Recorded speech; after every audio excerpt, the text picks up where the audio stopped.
For example, a good software engineer, just by writing the right little piece of code and creating the right little application, can literally create $500 million worth of value for a company. But 10 engineers working 10 times as hard just because they choose the wrong model, the wrong product, wrote it the wrong way, or put in the wrong viral loop have basically wasted their time. Inputs don't match outputs, especially for leveraged workers. What you want in life is to be in control of your time. You want to get into a leveraged job where you control your own time and you're tracked on the outputs. If you do something incredible to move the needle on the business, they have to pay you.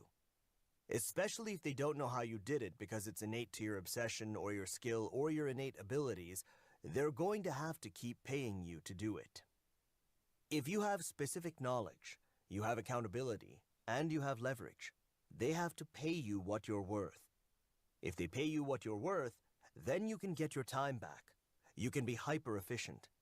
You're not doing meetings for meeting's sake. You're not trying to impress other people. You're not writing things down to make it look like you did work.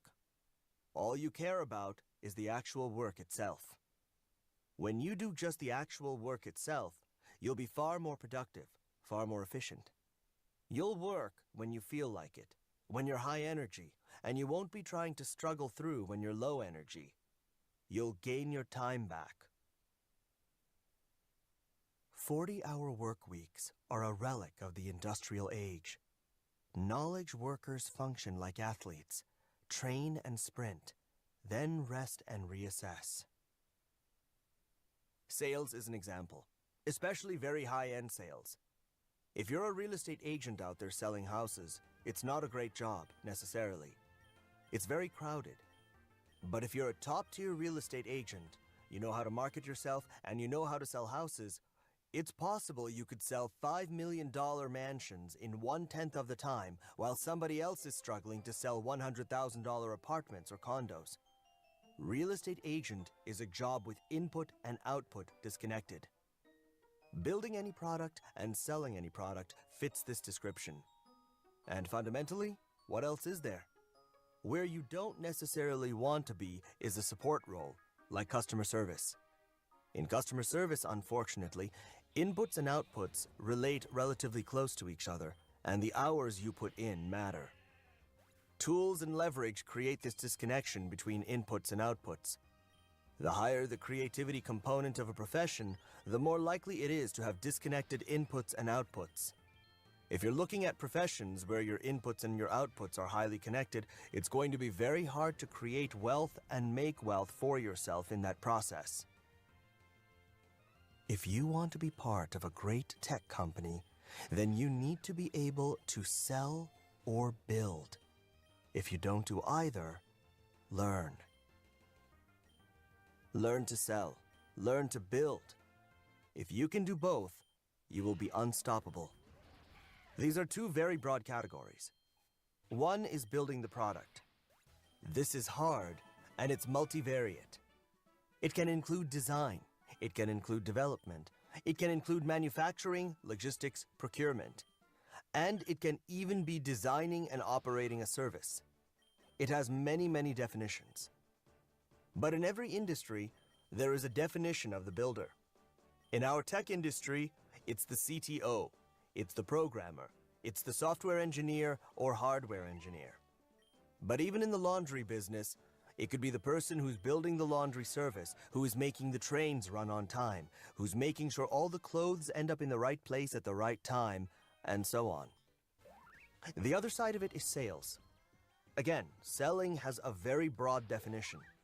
Selling doesn't necessarily just mean selling to individual customers, but it can mean marketing, it can mean communicating, it can mean recruiting, it can mean raising money, it can mean inspiring people, it could mean doing PR. It's a broad umbrella category. Earn with your mind, not your time. Let's talk more about the real estate business. The worst kind of job is someone who's doing labor to repair a house. Maybe you get paid $10 or $20 an hour. You go to people's houses, your boss demands you're there at 8 a.m. and you repair your piece of the house. Here, you have zero leverage. You have some accountability, but not really, because your accountability is to your boss, not to the client. You don't have any real specific knowledge, since what you're doing is labor lots of people can do. You're not going to get paid a lot. You're getting paid minimum wage plus a little bit for your skill and your time.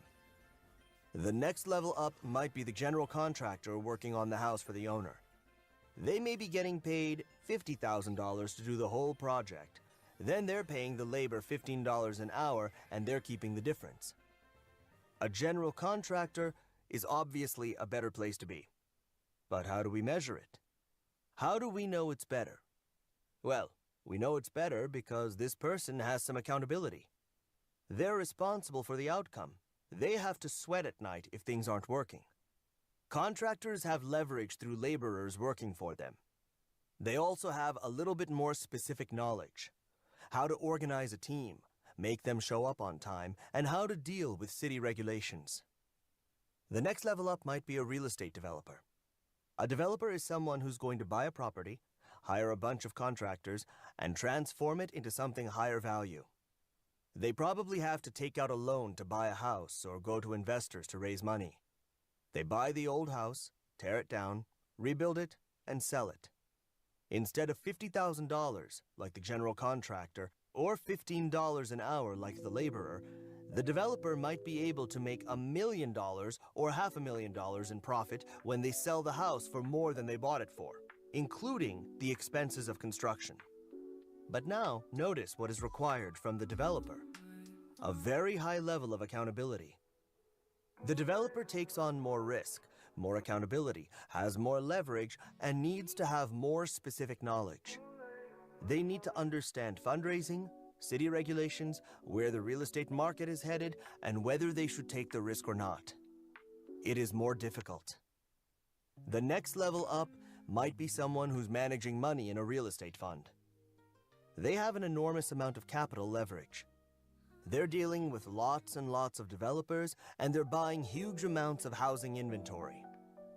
One level beyond that might be somebody who says, actually, I want to bring the maximum leverage to bear in this market and the maximum specific knowledge. That person would say, well, I understand real estate, and I understand everything from basic housing construction to building properties and selling them to how real estate markets move and thrive, and I also understand the technology business. I understand how to recruit developers, how to write code, and how to build a good product, and I understand how to raise money from venture capitalists, how to return it, and how all of that works. Obviously, not a single person may know this. You may pull a team together to do it where each have different skill sets, but that combined entity would have specific knowledge in technology and in real estate. It would have massive accountability because that company's name would be a very high-risk, high-reward effort attached to the whole thing, and people would devote their lives to it and take on significant risk. It would have leverage in code with lots of developers. It would have capital with investors putting money in and the founders' own capital. It would have some of the highest quality labor you can find, which is high-quality engineers, designers, and marketers who are working on the company. Then, you may end up with a Trulia, Redfin, or Zillow company, and then the upside could potentially be in the billions of dollars or the hundreds of millions of dollars. Each level has increasing leverage, increasing accountability, increasingly specific knowledge. You're adding in money-based leverage on top of labor-based leverage. Adding in code-based leverage on top of money and labor allows you to actually create something bigger and bigger and get closer and closer to owning all the upside, not just being paid a salary. You start as a salaried employee, but you want to work your way up to try and get higher leverage, more accountability, and specific knowledge. The combination of those over a long period of time with the magic of compound interest will make you wealthy. The one thing you have to avoid is the risk of ruin. Avoiding ruin means stay out of jail. So don't do anything illegal. It's never worth it to wear an orange jumpsuit. Stay out of total catastrophic loss. Avoiding ruin could also mean you stay out of things that could be physically dangerous or hurt your body. you have to watch your health. Stay out of things that could cause you to lose all of your capital, all of your savings. Don't gamble everything on one go. Instead, take rationally optimistic bets with big upsides. Earn with your mind, not your time. Get paid for your judgment. Choosing what kinds of jobs, careers, or fields you get into and what sort of deals you're willing to take from your employer will give you much more free time. Then, you don't have to worry as much about time management. I would love to be paid purely for my judgment, not for any work. I want a robot, capital, or computer to do the work, but I want to be paid for my judgment. I think every human should aspire to being knowledgeable about certain things and being paid for our unique knowledge. We have as much leverage as is possible in our business, whether it's through robots or computers or what have you. Then, we can be masters of our own time because we are just being tracked on outputs and not inputs. Imagine someone comes along who demonstrably has slightly better judgment. They're right 85% of the time instead of 75%. You will pay them $50 million, $100 million, $200 million, whatever it takes, because 10% better judgment steering a $100 billion ship is very valuable. CEOs are highly paid because of their leverage. Small differences in judgment and capability really get amplified. Demonstrated judgment, credibility around the judgment, is so critical. Warren Buffett wins here because he has massive credibility. He's been highly accountable. He's been right over and over in the public domain. He's built a reputation for very high integrity, so you can trust him. People will throw infinite leverage behind him because of his judgment. Nobody asks him how hard he works. Nobody asks him when he wakes up or when he goes to sleep. They're like, Warren, just do your thing. Judgment, especially demonstrated judgment with high accountability and a clear track record, is critical. We waste our time with short-term thinking and busy work. Warren Buffett spends a year deciding and a day acting. That act lasts decades. Just from being marginally better, like running a quarter mile a fraction of a second faster, some people get paid a lot more, orders of magnitude more.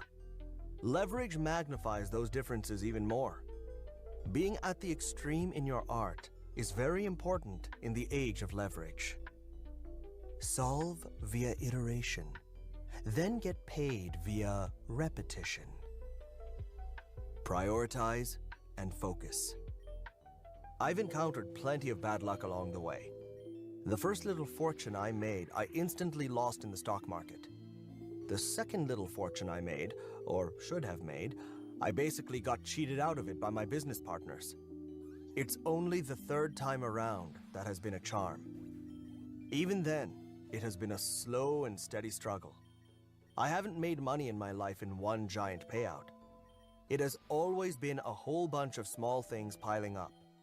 It's more about consistently creating wealth by creating businesses, creating opportunities, and creating investments. It hasn't been a giant one-off thing. My personal wealth has not been generated by one big year. It just stacks up a little bit, a few chips at a time. More options, more businesses, more investments, more things I can do.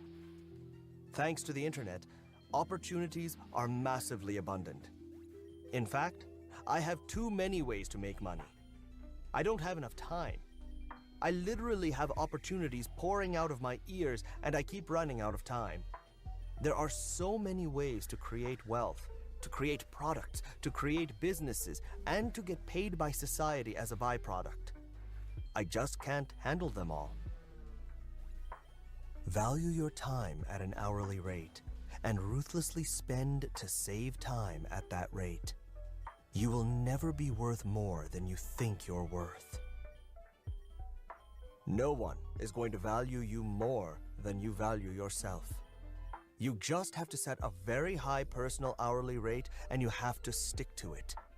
Even when I was young, I just decided I was worth a lot more than the market thought I was worth, and I started treating myself that way.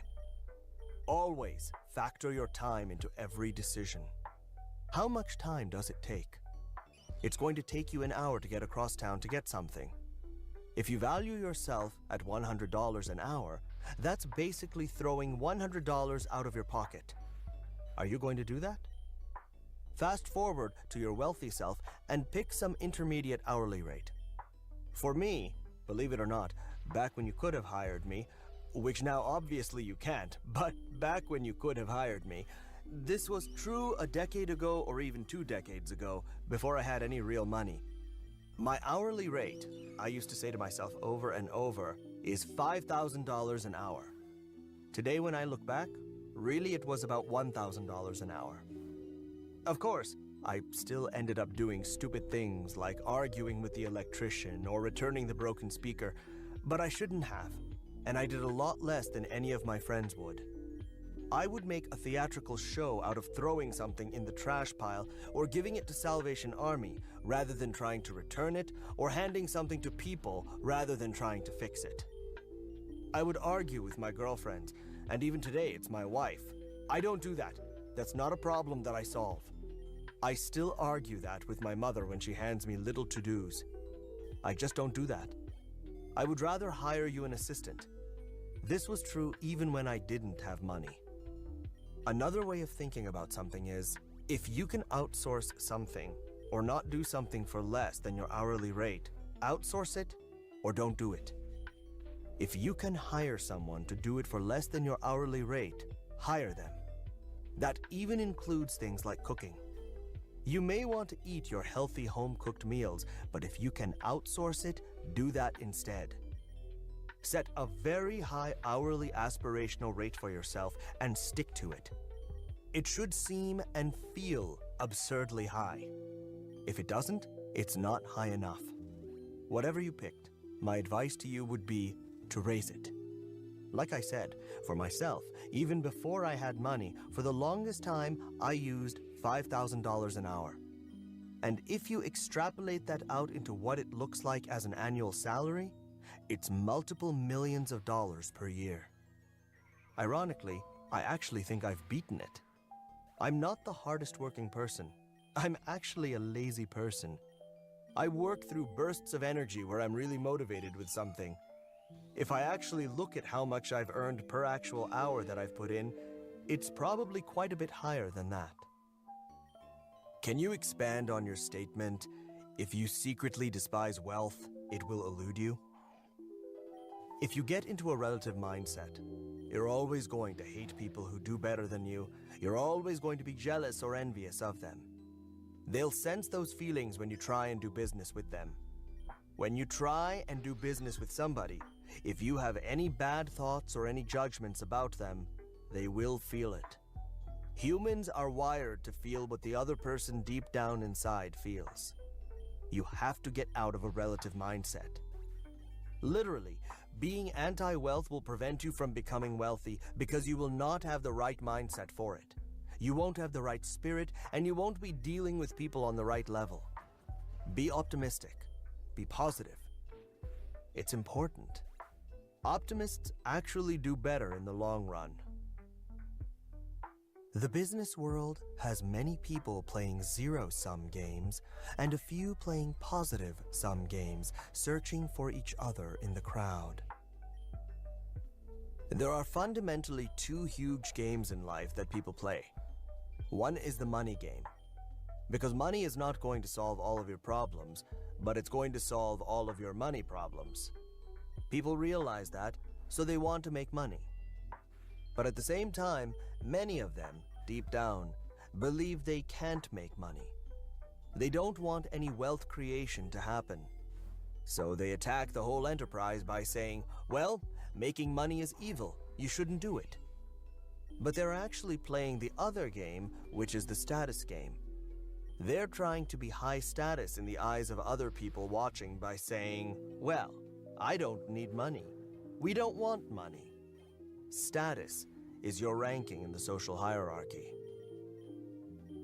Wealth creation is an evolutionarily recent positive-sum game. Status is an old zero-sum game. Those attacking wealth creation are often just seeking status. Status is a zero-sum game. It's a very old game. We've been playing it since monkey tribes. It's hierarchical. Who's number one?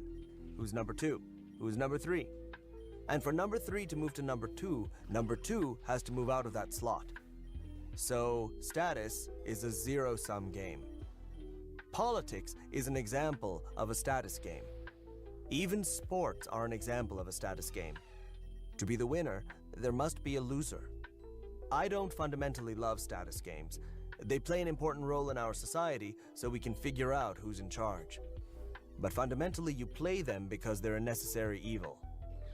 The problem is, to win at a status game, you have to put somebody else down. That's why you should avoid status games in your life. They make you into an angry, combative person. You're always fighting to put other people down, to put yourself and the people you like up. Status games are always going to exist. There's no way around it. But realize most of the time, when you're trying to create wealth and you're getting attacked by someone else, they're trying to increase their own status at your expense. They're playing a different game. And it's a worse game. It's a zero-sum game instead of a positive-sum game. Play stupid games, win stupid prizes. What is the most important thing to do for younger people starting out? Spend more time making the big decisions. There are basically three really big decisions you make in your early life: where you live, who you're with, and what you do. We spend very little time deciding which relationship to get into. We spend so much time in a job, but we spend so little time deciding which job to get into. Choosing what city to live in can almost completely determine the trajectory of your life, but we spend so little time trying to figure out what city to live in. Advice to a young engineer considering moving to San Francisco. Do you want to leave your friends behind? Or be the one left behind? If you're going to live in a city for 10 years, if you're going to be in a job for 5 years, if you're in a relationship for a decade, you should be spending 1 to 2 years deciding these things. These are highly dominating decisions. Those 3 decisions really matter. You have to say no to everything and free up your time so you can solve the important problems. Those 3 are probably the 3 biggest ones. What are 1 or 2 steps you'd take to surround yourself with successful people? Figure out what you're good at and start helping other people with it. Give it away. Pay it forward. Karma works because people are consistent. On a long enough time scale, you will attract what you project. But don't measure. Your patience will run out if you count. An old boss once warned, "You'll never be rich since you're obviously smart, and someone will always offer you a job that's just good enough." How did you decide to start your first company? I was working at this tech company called At Home Network, and I told everybody around me, my boss, coworkers, my friends, in Silicon Valley, all of these other people are starting companies. It looks like they can do it. I'm going to start a company. I'm just here temporarily. I'm an entrepreneur. I didn't actually mean to trick myself into it. It wasn't a deliberate, calculated thing. I was just venting, talking out loud, being overly honest. But I didn't actually start a company. This was in 1996. It was a much scarier, more difficult proposition to start a company then. Sure enough, everyone started saying, "What are you still doing here? I thought you were leaving to start a company," and "Wow, you're still here." I was literally embarrassed into starting my own company. Yes, I know some people aren't necessarily ready to be entrepreneurs, but long term, where did we come up with this idea the correct logical thing to do is for everybody to work for somebody else? It is a very hierarchical model. Find work that feels like play. Humans evolved as hunters and gatherers, where we all worked for ourselves. It's only at the beginning of agriculture we became more hierarchical. The Industrial Revolution and factories made us extremely hierarchical because one individual couldn't necessarily own or build a factory. But now, thanks to the internet, we're going back to an age where more and more people can work for themselves. I would rather be a failed entrepreneur than someone who never tried. Because even a failed entrepreneur has the skill set to make it on their own. There are almost 7 billion people on this planet. Someday, I hope, there will be almost 7 billion companies. I learned how to make money because it was a necessity. After it stopped being a necessity, I stopped caring about it. At least for me, work was a means to an end. Making money was a means to an end. I'm much more interested in solving problems than I am in making money. Any end goal will just lead to another goal, lead to another goal. We just play games in life. When you grow up, you're playing the school game, or you're playing the social game. Then you're playing the money game, and then you're playing the status game. These games just have longer and longer and longer lived horizons. At some point, at least I believe, these are all just games. These are games where the outcome really stops mattering once you see through the game. Then you just get tired of games. I would say I'm at the stage where I'm just tired of games. I don't think there is any end goal or purpose. I'm just living life as I want to. I'm literally just doing it, moment to moment. I want to be off the hedonic treadmill. What you really want is freedom. You want freedom from your money problems, right? I think that's okay. Once you can solve your money problems, either by lowering your lifestyle or by making enough money, you want to retire. Not retirement at 65 years old, sitting in a nursing home collecting a check retirement. It's a different definition. What is your definition of retirement? Retirement is when you stop sacrificing today for an imaginary tomorrow. When today's complete, in and of itself, you're retired. How do you get there? Well, one way is to have so much money saved that your passive income, without you lifting a finger, covers your burn rate. A second is you just drive your burn rate down to zero. You become a monk. A third is you're doing something you love. You enjoy it so much, it's not about the money. So there are multiple ways to retirement. The way to get out of the competition trap is to be authentic, to find the thing you know how to do better than anybody. You know how to do it better because you love it, and no one can compete with you. If you love to do it, be authentic, and then figure out how to map that to what society actually wants. Apply some leverage and put your name on it. You take the risks, but you gain the rewards. Have ownership and equity in what you're doing, and just crank it up. Did your motivation to earn money drop after you became financially independent? Yes and no. It did in the sense the desperation was gone. But if anything, creating businesses and making money are now more of an art. Whether in commerce, science, or politics, history remembers the artists. Art is creativity. Art is anything done for its own sake. What are the things that are done for their own sake and there's nothing behind them? Loving somebody, creating something, playing. To me, creating businesses is play. I create businesses because it's fun, because I'm into the product. I can create a new business within 3 months, raise the money, assemble a team, and launch it. It's fun for me. It's really cool to see what can I put together.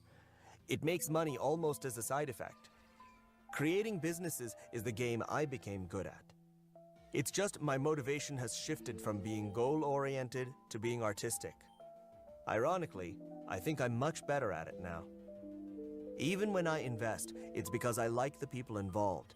I like hanging out with them. I learn from them. I think the product is really cool. These days, I will pass on great investments because I don't find the products interesting. These are not 100% or nothing things. You can start moving more and more toward that goal in your life. It's a goal. When I was younger, I used to be so desperate to make money that I would have done anything. If you'd shown up and said, "Hey, I've got a sewage trucking business. Want to go into that?" I would have said, "Great, I want to make money." Thank God no one gave me that opportunity. I'm glad I went down the road of technology and science, which I genuinely enjoy. I got to combine my vocation and my avocation. I'm always working. It looks like work to others, but it feels like play to me. And that's how I know no one can compete with me on it. Because I'm just playing for 16 hours a day. If others want to compete with me, they're going to work. And they're going to lose because they're not going to do it for 16 hours a day, 7 days a week. What was your figure where you thought you were financially safe? Money is not the root of all evil. There's nothing evil about it. But the lust for money is bad. The lust for money is not bad in a social sense. It's not bad in the sense of you're a bad person for lusting for money. It's bad for you. Lusting for money is bad for us because it is a bottomless pit. It will always occupy your mind. If you love money and you make it, there's never enough. There is never enough because the desire is turned on and doesn't turn off at some number. It's a fallacy to think it turns off at some number. The punishment for the love of money is delivered at the same time as the money. As you make money, you just want even more, and you become paranoid and fearful of losing what you do have. There's no free lunch. You make money to solve your money and material problems. I think the best way to stay away from this constant love of money is to not upgrade your lifestyle as you make money. It's very easy to keep upgrading your lifestyle as you make money. But if you can hold your lifestyle fixed and hopefully make your money in giant lump sums as opposed to a trickle at a time, you won't have time to upgrade your lifestyle. You may get so far ahead, you actually become financially free. Another thing that helps, I value freedom above everything else. All kinds of freedom. Freedom to do what I want, freedom from things I don't want to do, freedom from my own emotions or things that may disturb my peace. For me, freedom is my number one value.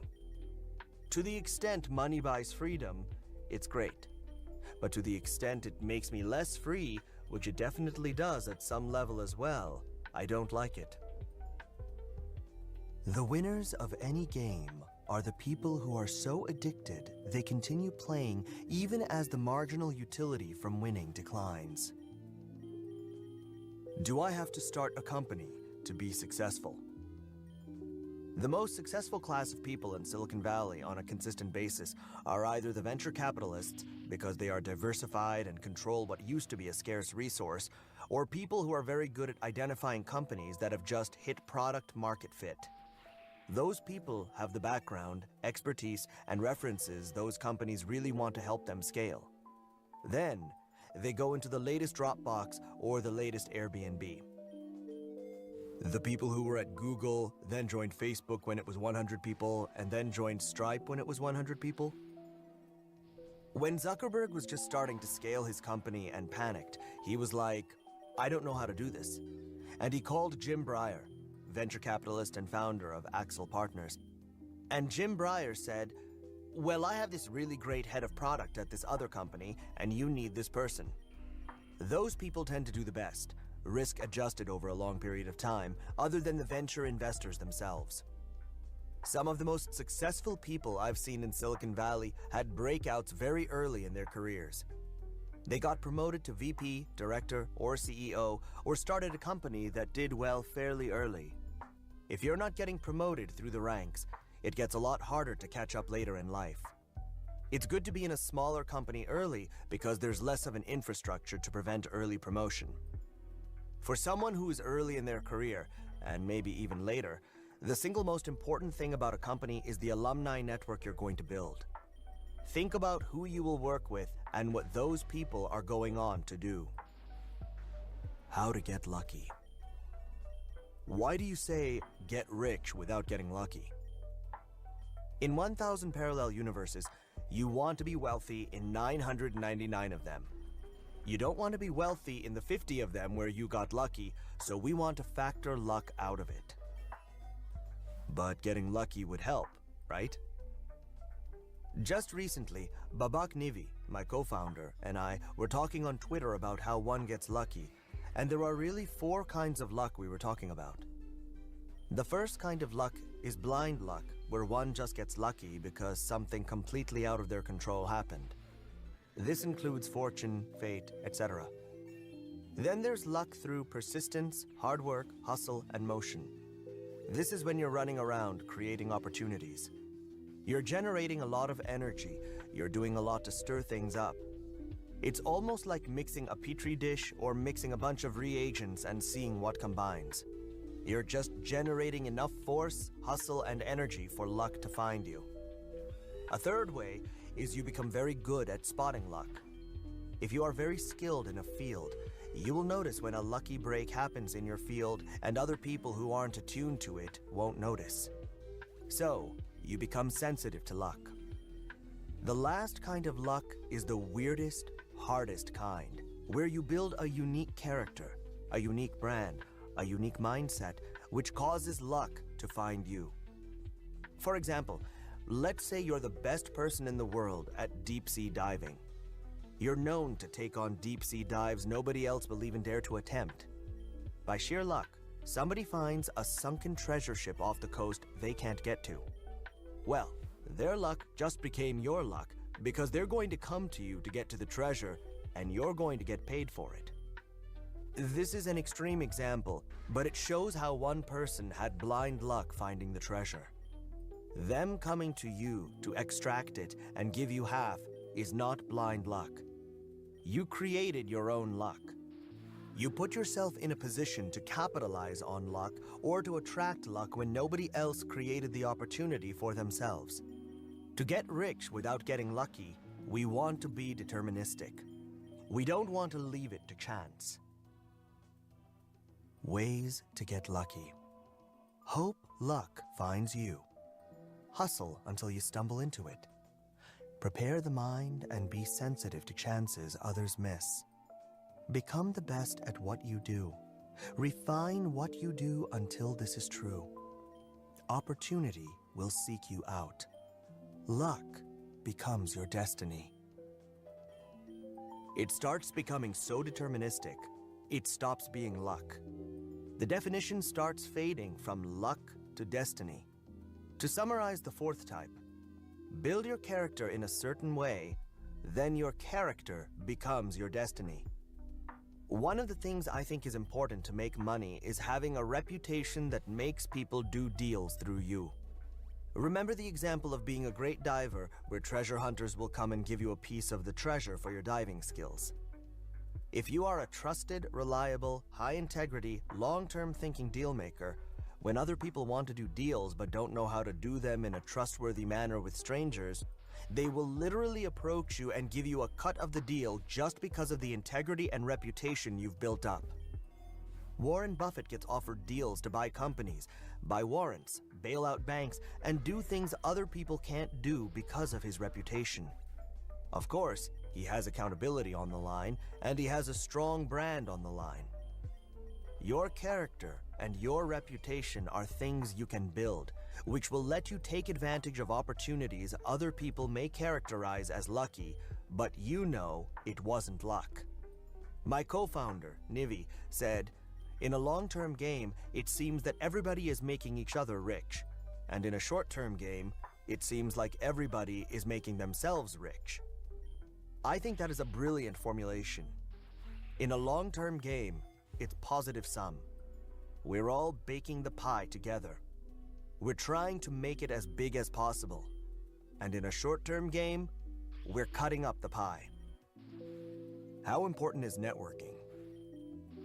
I think business networking is a complete waste of time.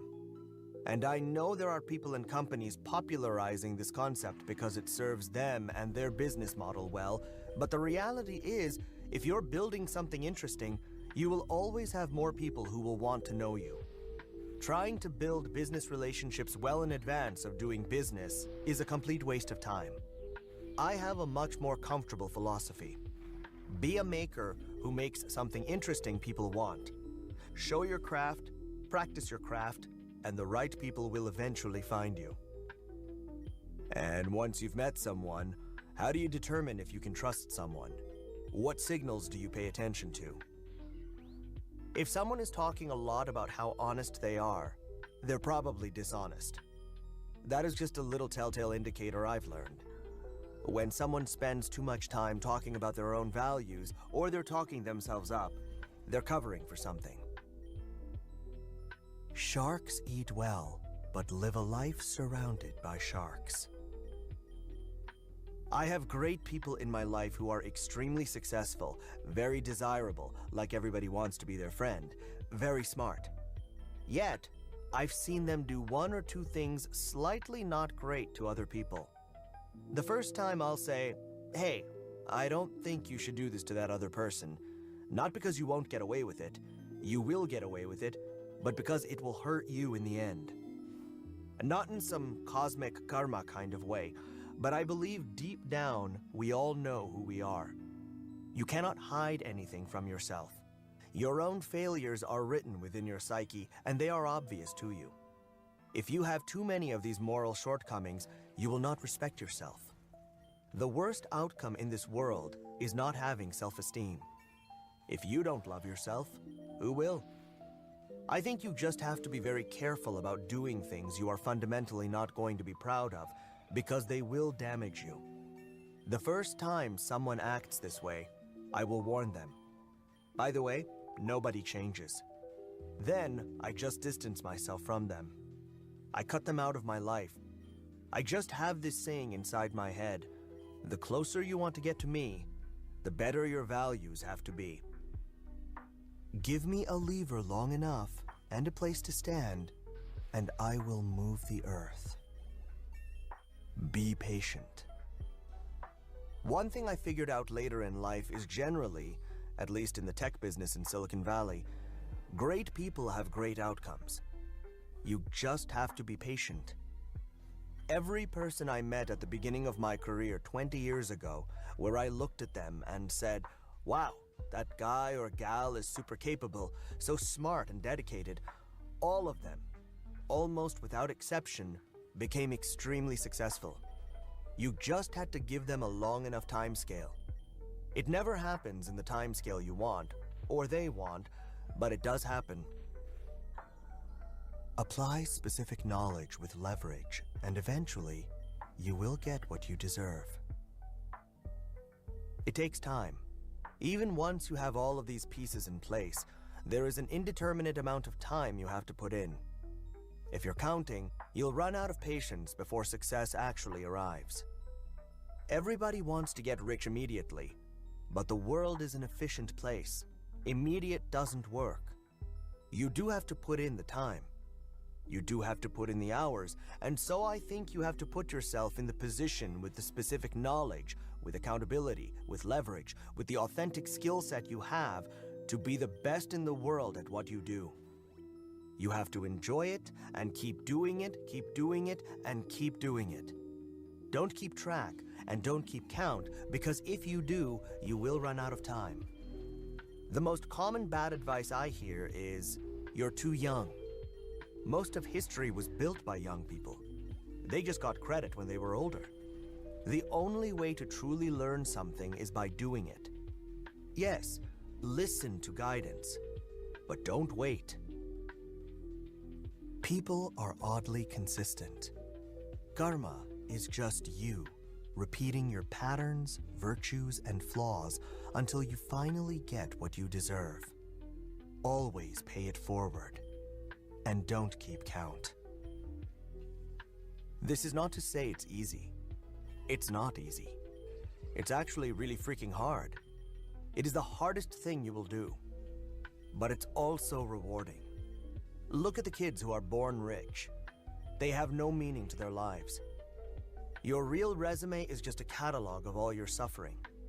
If I ask you to describe your real life to yourself and you look back from your deathbed at the interesting things you've done, it's all going to be around the sacrifices you made, the hard things you did.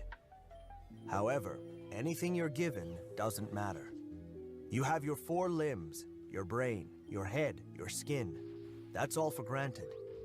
You have to do hard things anyway to create your own meaning in life.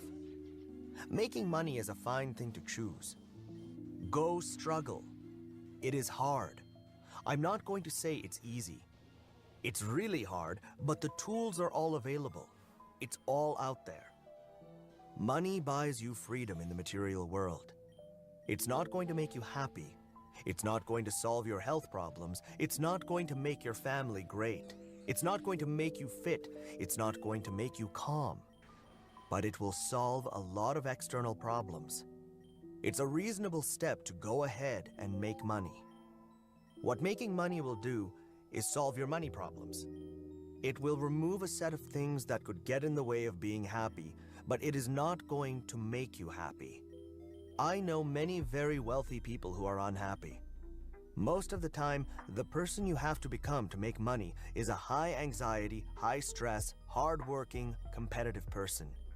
When you have done that for 20, 30, 40, 50 years, and you suddenly make money, you can't turn it off. You've trained yourself to be a high anxiety person. Then, you have to learn how to be happy. Let's get you rich first. I'm very practical about it because, you know, Buddha was a prince. He started off really rich. Then he got to go off in the woods. In the old days, if you wanted to be peaceful inside, you would become a monk. You would give up everything, renounce sex, children, money, politics, science, technology, everything, and you would go out in the woods by yourself. You had to give everything up to be free inside. Today, with this wonderful invention called money, you can store it in a bank account. You can work really hard, do great things for society, and society will give you money for things it wants but doesn't know how to get. You can save money, you can live a little below your means, and you can find a certain freedom. That will give you the time and the energy to pursue your own internal peace and happiness. I believe the solution to making everybody happy is to give them what they want. Let's get them all rich. Let's get them all fit and healthy. Then, let's get them all happy. Amazing how many people confuse wealth and wisdom. Building judgment. There's no shortcut to smart. Judgment. If you want to make the maximum amount of money possible, if you want to get rich over your life in a deterministically predictable way, stay on the bleeding edge of trends and study technology, design, and art. Become really good at something. You don't get rich by spending your time to save money. You get rich by saving your time to make money. Hard work is really overrated. How hard you work matters a lot less in the modern economy. What is underrated? Judgment. Judgment is underrated. Can you define judgment? My definition of wisdom is knowing the long-term consequences of your actions. Wisdom applied to external problems is judgment. They're highly linked. Knowing the long-term consequences of your actions and then making the right decision to capitalize on that. In an age of leverage, one correct decision can win everything. Without hard work, you'll develop neither judgment nor leverage. You have to put in the time, but the judgment is more important. The direction you're heading in matters more than how fast you move, especially with leverage. Picking the direction you're heading in for every decision is far, far more important than how much force you apply. Just pick the right direction to start walking in and start walking. How to think clearly. Clear thinker is a better compliment than smart. Real knowledge is intrinsic, and it's built from the ground up. To use a math example, you can't understand trigonometry without understanding arithmetic and geometry. Basically, if someone is using a lot of fancy words and a lot of big concepts, they probably don't know what they're talking about.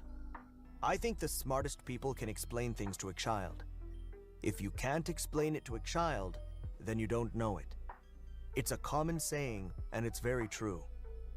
Richard Feynman very famously does this in 6 Easy Pieces, one of his early physics lectures. He basically explains mathematics in 3 pages. He starts from the number line, counting, and then he goes all the way up to pre-calculus. He just builds it up through an unbroken chain of logic. He doesn't rely on any definitions. The really smart thinkers are clear thinkers. They understand the basics at a very, very fundamental level. I would rather understand the basics really well than memorize all kinds of complicated concepts I can't stitch together and can't rederive from the basics. If you can't rederive concepts from the basics as you need them, you're lost. You're just memorizing. The advanced concepts in a field are less proven. We use them to signal insider knowledge, but we'd be better off nailing the basics. Clear thinkers appeal to their own authority. Part of making effective decisions boils down to dealing with reality. How do you make sure you're dealing with reality when you're making decisions? By not having a strong sense of self or judgments or mind presence. The monkey mind will always respond with this regurgitated emotional response to what it thinks the world should be. Those desires will cloud your reality. This happens a lot of times when people are mixing politics and business. The number one thing clouding us from being able to see reality is we have preconceived notions of the way it should be. One definition of a moment of suffering is the moment when you see things exactly the way they are.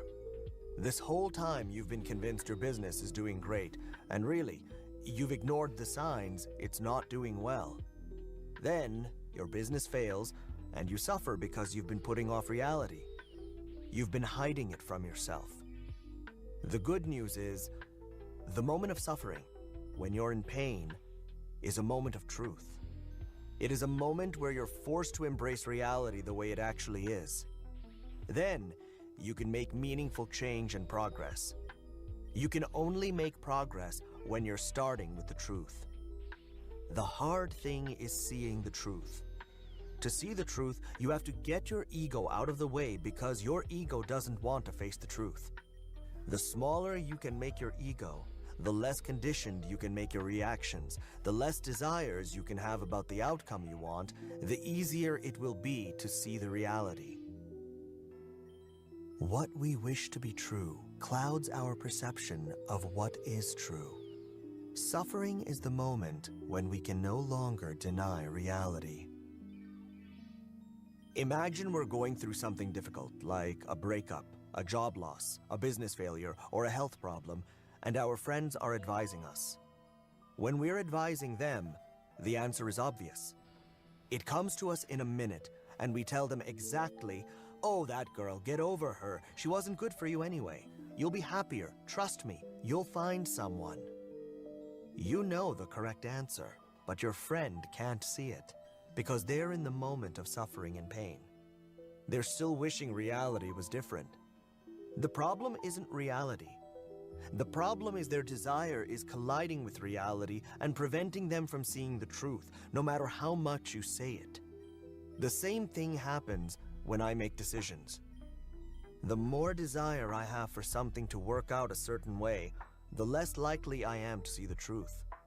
Especially in business.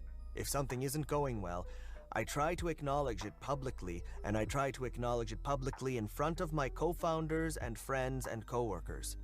Then, I'm not hiding it from anybody else.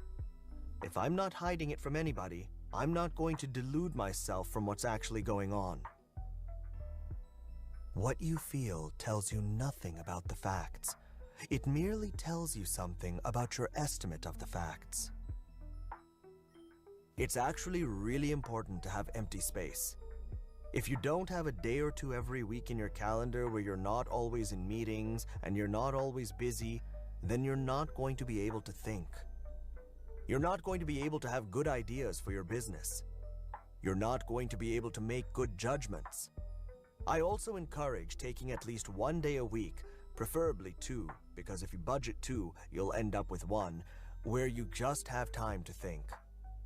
It's only after you're bored you have the great ideas. It's never going to be when you're stressed or busy, running around or rushed. Make the time. Very smart people tend to be weird since they insist on thinking everything through for themselves. A contrarian isn't one who always objects. That's a conformist of a different sort. A contrarian reasons independently from the ground up and resists pressure to conform. Cynicism is easy. Mimicry is easy. Optimistic contrarians are the rarest breed. Shed your identity to see reality. Our egos are constructed in our formative years, our first 2 decades. They get constructed by our environment, our parents, society. Then, we spend the rest of our life trying to make our ego happy. We interpret anything new through our ego. How do I change the external world to make it more how I would like it to be? Tension is who you think you should be. Relaxation is who you are. Buddhist saying. You absolutely need habits to function. You cannot solve every problem in life as if it is the first time it's thrown at you. We accumulate all these habits. We put them in the bundle of identity, ego, ourselves, and then we get attached to them. I'm Naval. This is the way I am. It's really important to be able to uncondition yourself, to be able to take your habits apart and say, okay, this is a habit I probably picked up when I was a toddler trying to get my parents' attention. Now I've reinforced it, and I call it a part of my identity. Does it still serve me? Does it make me happier? Does it make me healthier? Does it make me accomplish whatever I set out to accomplish? I'm less habitual than most people. I don't like to structure my day.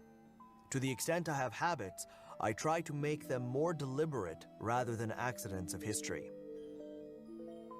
Any belief you took in a package, example, Democrat, Catholic, American, is suspect and should be reevaluated from base principles. I try not to have too much I've pre-decided. I think creating identities and labels locks you in and keeps you from seeing the truth. To be honest, speak without identity.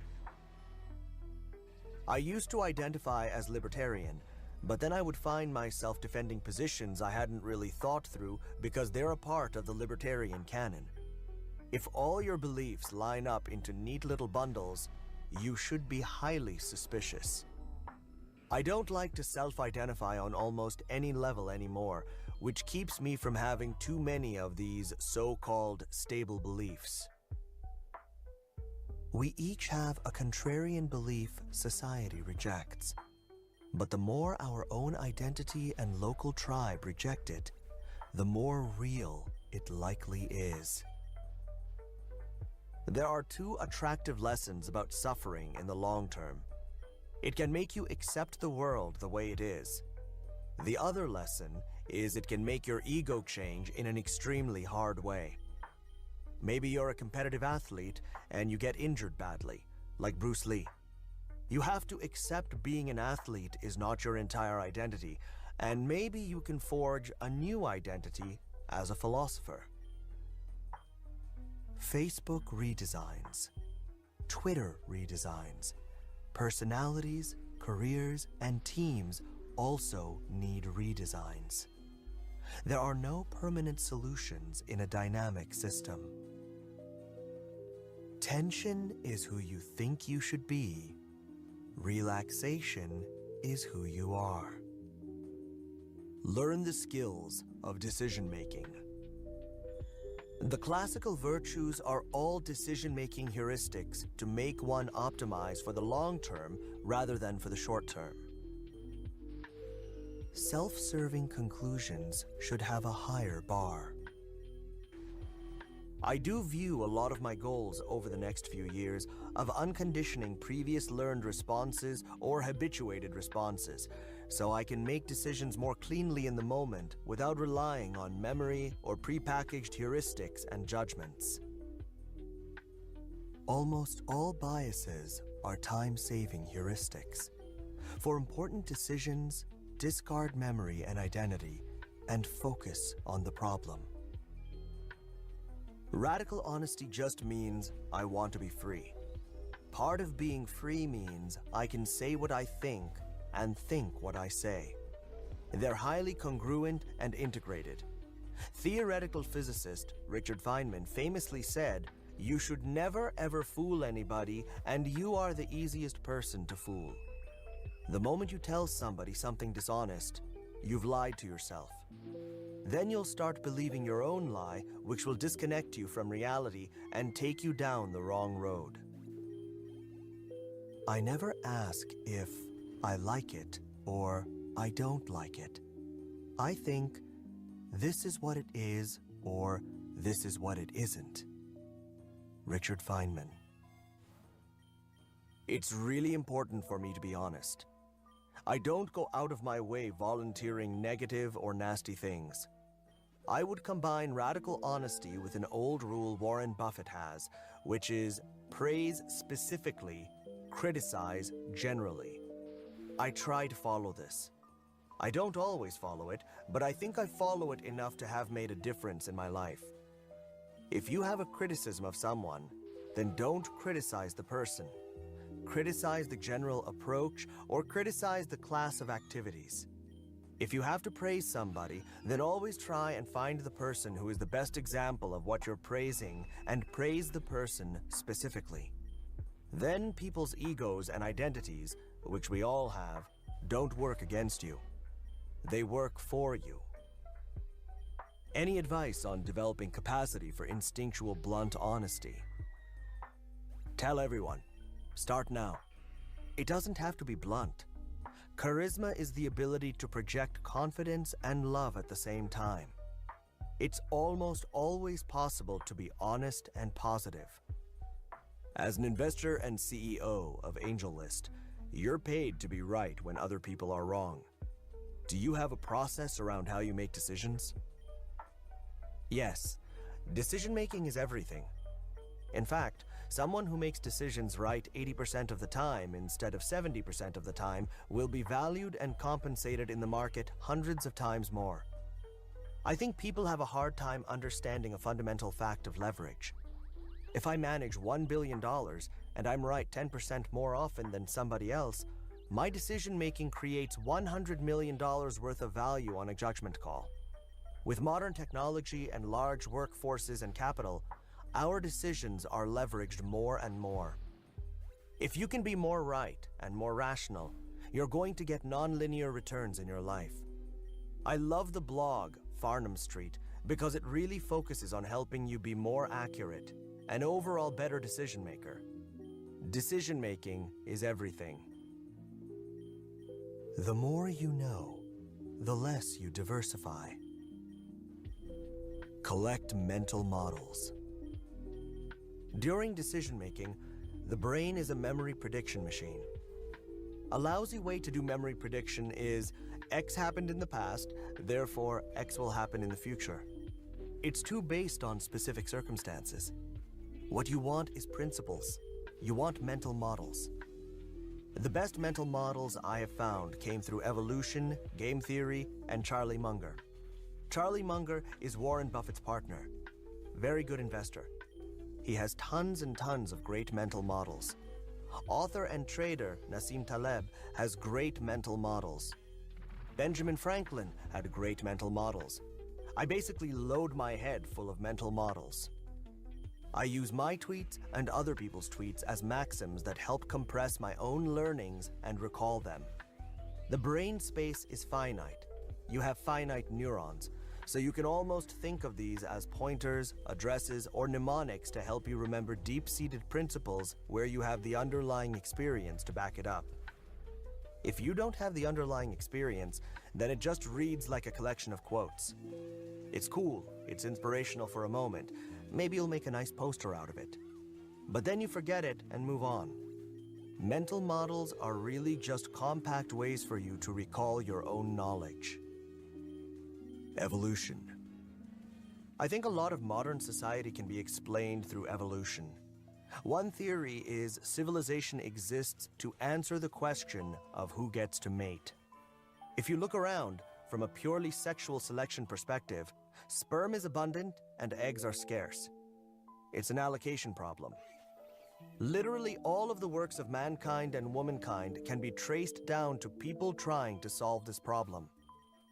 Evolution, thermodynamics, information theory, and complexity have explanatory and predictive power in many aspects of life. Inversion. I don't believe I have the ability to say what is going to work. Rather, I try to eliminate what's not going to work. I think being successful is just about not making mistakes. It's not about having correct judgment. It's about avoiding incorrect judgments. Complexity theory.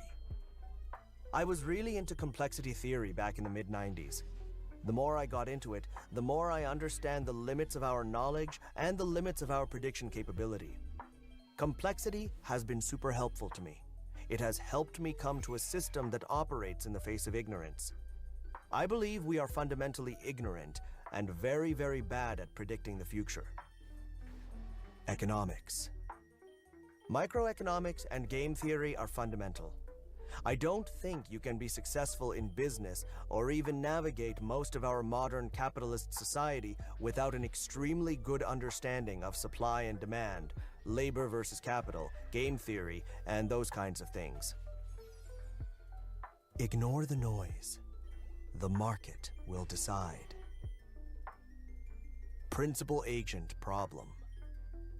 To me, the principal agent problem is the single most fundamental problem in microeconomics. If you do not understand the principal agent problem, you will not know how to navigate your way through the world. It is important if you want to build a successful company or be successful in your dealings. It's a very simple concept. Julius Caesar famously said, "If you want it done, then go, and if not, then send." What he meant was, if you want it done right, then you have to go yourself and do it. When you are the principal, then you are the owner. You care and you will do a great job. When you are the agent and you are doing it on somebody else's behalf, you can do a bad job. You just don't care. You optimize for yourself rather than for the principal's assets. The smaller the company, the more everyone feels like a principal. The less you feel like an agent, the better the job you're going to do. The more closely you can tie someone's compensation to the exact value they're creating, the more you turn them into a principal and the less you turn them into an agent. I think at a core fundamental level, we understand this. We're attracted to principles and we all bond with principles, but the media and modern society spend a lot of time brainwashing you about needing an agent being important, and the agent being knowledgeable. Compound interest. Compound interest. Most of you should know it in the finance context. If you don't, crack open a microeconomics textbook.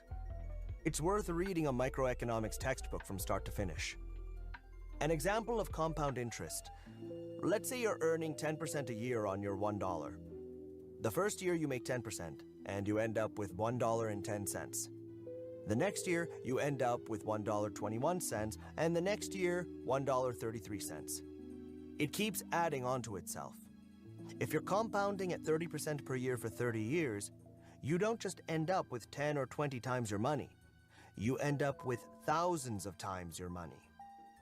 In the intellectual domain, compound interest rules. When you look at a business with 100 users growing at a compound rate of 20% per month, it can very, very quickly stack up to having millions of users.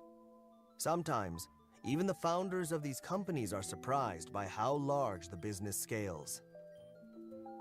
Basic math. I think basic mathematics is really underrated. If you're going to make money, if you're going to invest money, your basic math should be really good. You don't need to learn geometry, trigonometry, calculus, or any of the complicated stuff if you're just going into business. But you want arithmetic, probability, and statistics. Those are extremely important. Crack open a basic math book and make sure you are really good at multiplying, dividing, compounding, probability, and statistics. Black swans. There's a new branch of probability statistics which is really around tail events. Black swans are extreme probabilities. Again, I have to refer back to Nassim Taleb, who I think is one of the greatest philosopher-scientists of our times. He's really done a lot of pioneering work on this. Calculus. Calculus is useful to know, to understand the rates of change and how nature works.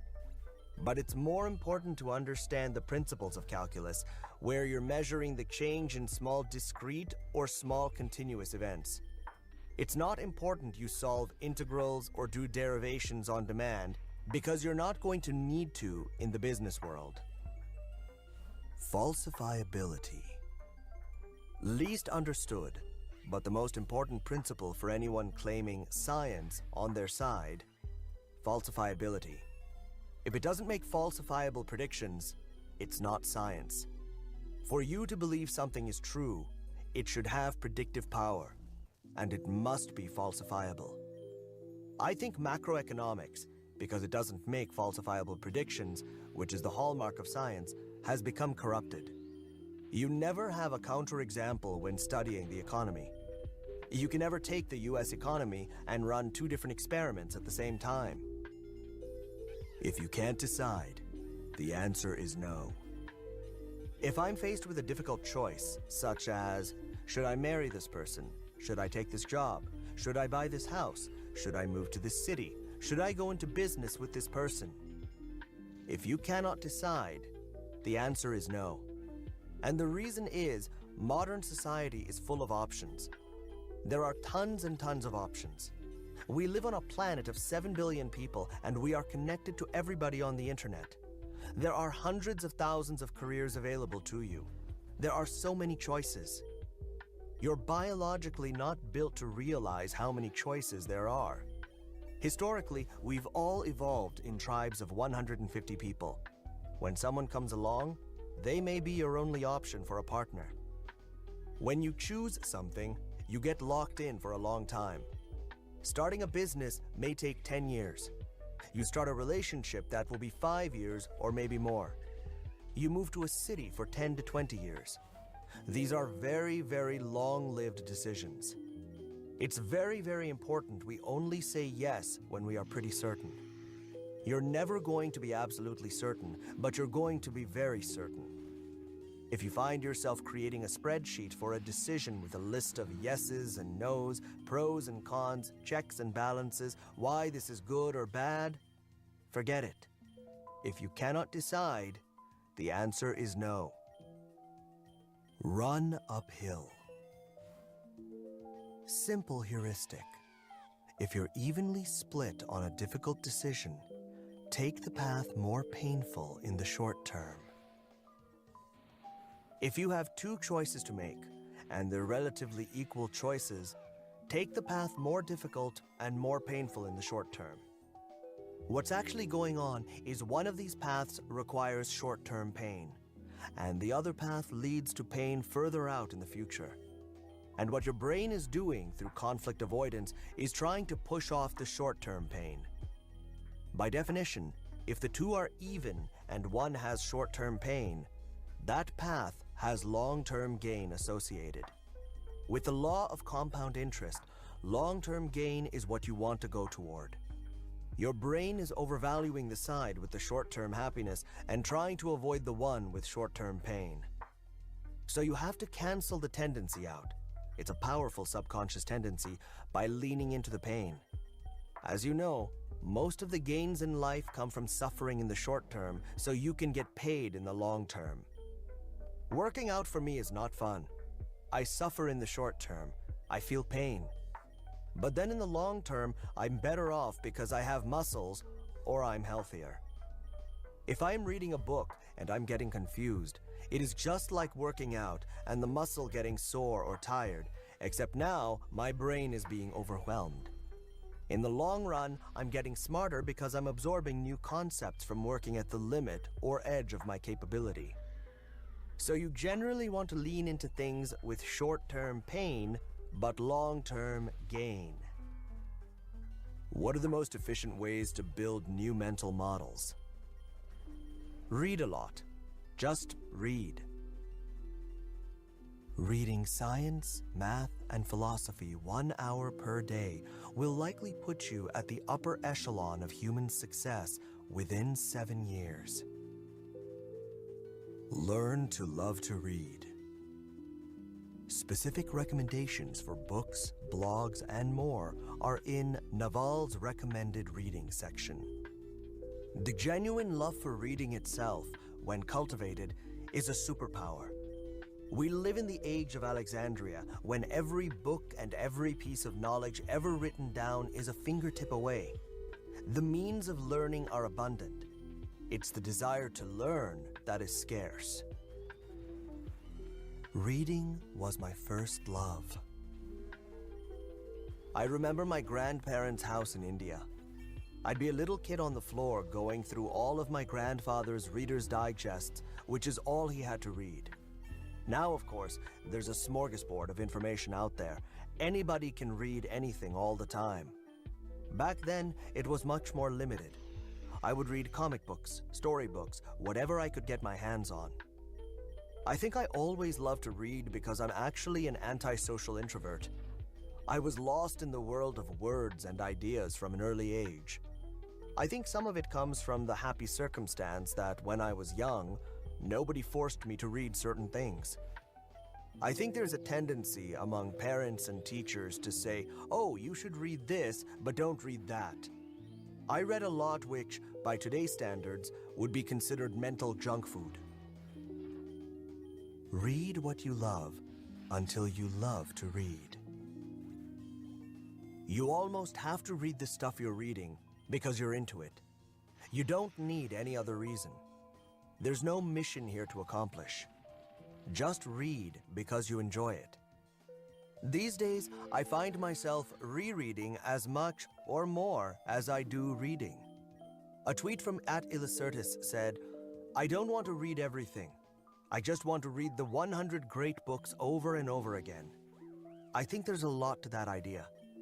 It's really more about identifying the great books for you because different books speak to different people. Then you can really absorb those. Reading a book isn't a race. The better the book, the more slowly it should be absorbed. I don't know about you, but I have very poor attention. I skim. I speed read. I jump around. I could not tell you specific passages or quotes from books. At some deep level, you absorb them, and they become threads in the tapestry of your psyche. They kind of weave in there. I'm sure you've had this feeling where you pick up a book and start reading it, and you're like, this is pretty interesting. This is pretty good. You're getting this increasing sense of déjà vu. Then halfway through the book you realize, I've read this book before. That's perfectly fine. It means you were ready to reread it. I don't actually read a lot of books.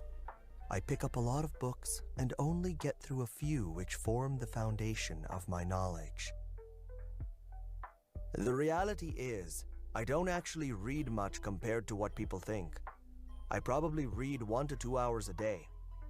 That puts me in the top 0.00001%. I think that alone accounts for any material success I've had in my life and any intelligence I might have. Real people don't read an hour a day. Real people, I think, read a minute a day or less. Making it an actual habit is the most important thing. It almost doesn't matter what you read.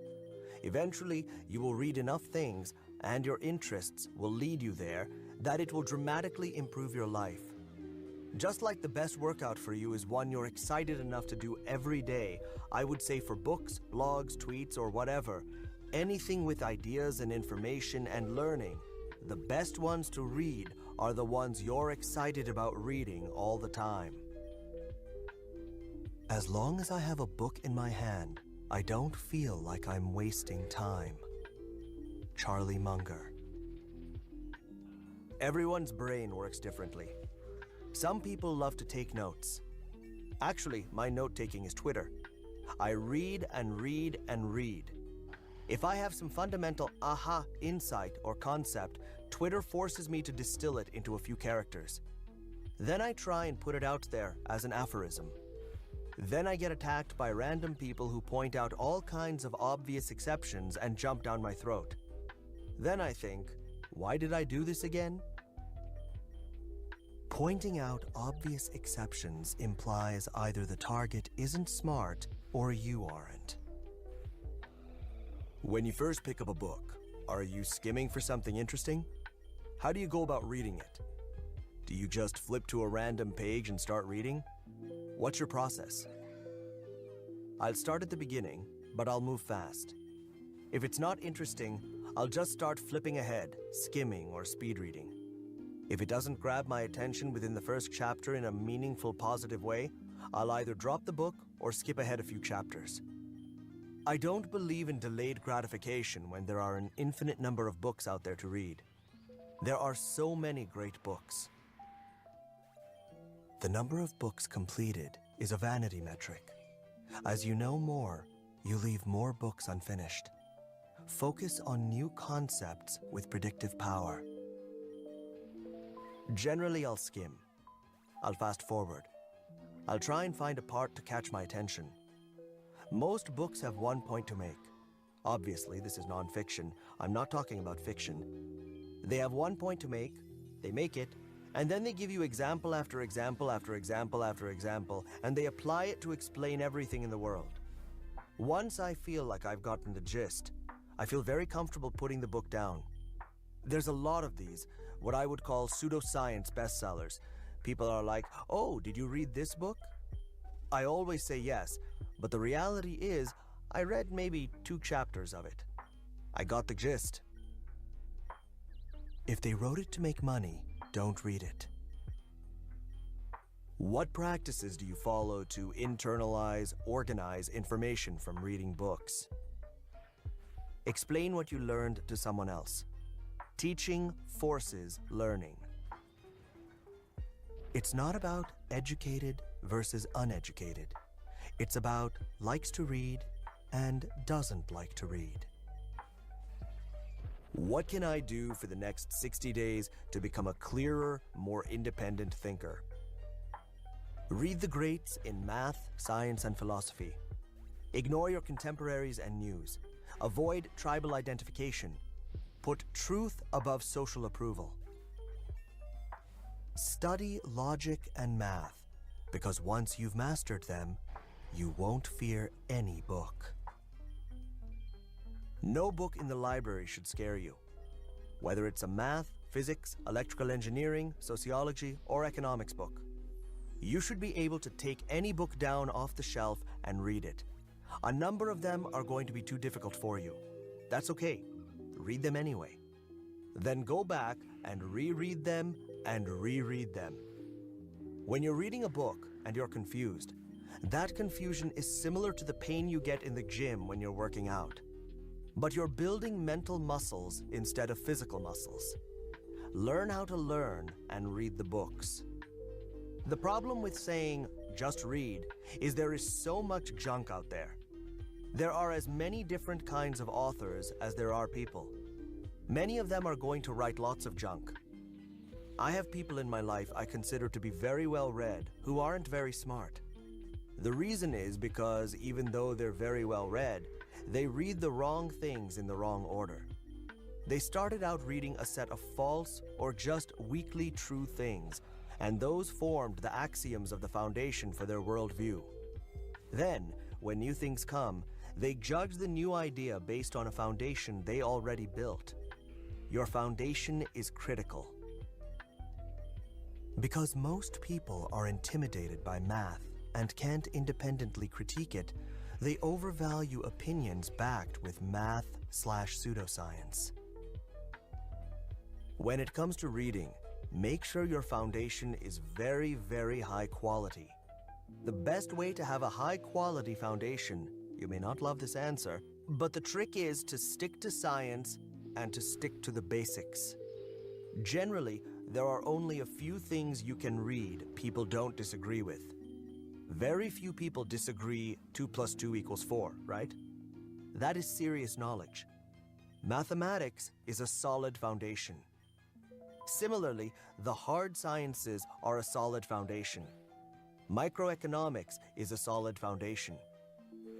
The moment you start wandering outside of these solid foundations, you're in trouble because now you don't know what's true and what's false. I would focus as much as I could on having solid foundations. It's better to be really great at arithmetic and geometry than to be deep into advanced mathematics. I would read microeconomics all day long. Microeconomics 101. Another way to do this is to read originals and read classics.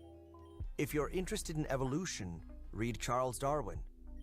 Don't begin with Richard Dawkins, even though I think he's great. Read him later. Read Darwin first. If you want to learn macroeconomics, first read Adam Smith, read von Mises, or read Hayek.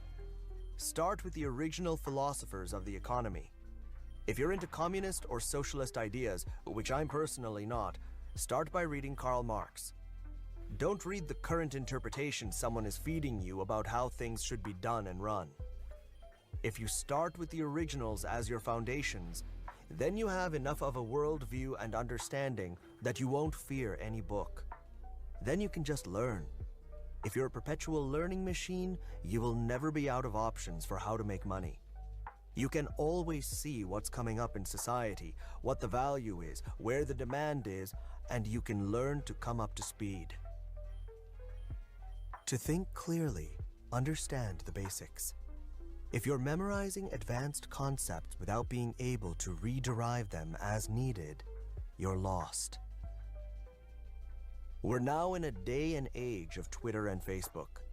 We're getting bite-sized, pithy wisdom, which is really hard to absorb. Books are very difficult to read as a modern person because we've been trained. We have two contradictory pieces of training. One is our attention span has gone through the floor because we're hit with so much information all the time. We want to skip, summarize, and cut to the chase. Twitter has made me a worse reader, but a much better writer. On the other hand, we're also taught from a young age to finish your books. Books are sacred. When you go to school and you're assigned to read a book, you have to finish the book. Over time, we forget how to read books. Everyone I know is stuck on some book. I'm sure you're stuck on something right now. It's page 332, you can't go any further, but you know you should finish the book. So what do? You give up reading books for a while. For me, giving up reading was a tragedy. I grew up on books. Then I switched to blogs. Then I switched to Twitter and Facebook, and I realized I wasn't actually learning anything. I was just taking little dopamine snacks all day long. I was getting my little 140-character burst of dopamine. I would tweet, then look to see who retweeted my tweet. It's a fun and wonderful thing, but it's a game I was playing. I realized I had to go back to reading books. I knew it was a very hard problem because my brain had now been trained to spend time on Facebook, Twitter, and these other bite-sized pieces. I came up with this hack where I started treating books as throwaway blog posts or bite-sized tweets or posts. I felt no obligation to finish any book. Now, when someone mentions a book to me, I buy it. At any given time, I'm reading somewhere between 10 and 20 books. I'm flipping through them. If the book is getting a little boring, I'll skip ahead. Sometimes I start reading a book in the middle because some paragraph caught my eye. I'll just continue from there, and I feel no obligation whatsoever to finish the book. All of a sudden, books are back into my reading library. That's great, because there is ancient wisdom in books. When solving problems, the older the problem, the older the solution. If you're trying to learn how to drive a car or fly a plane, you should read something written in the modern age because this problem was created in the modern age and the solution is great in the modern age.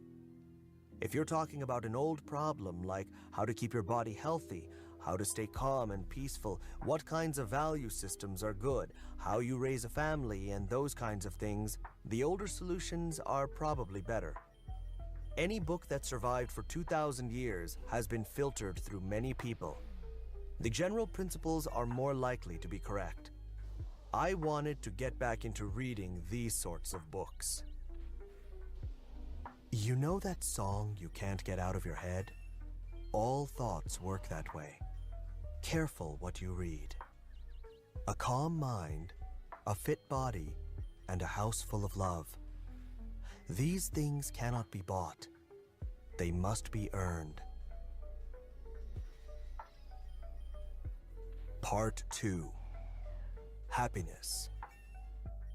The three big ones in life are wealth, health, and happiness. We pursue them in that order, but their importance is reverse.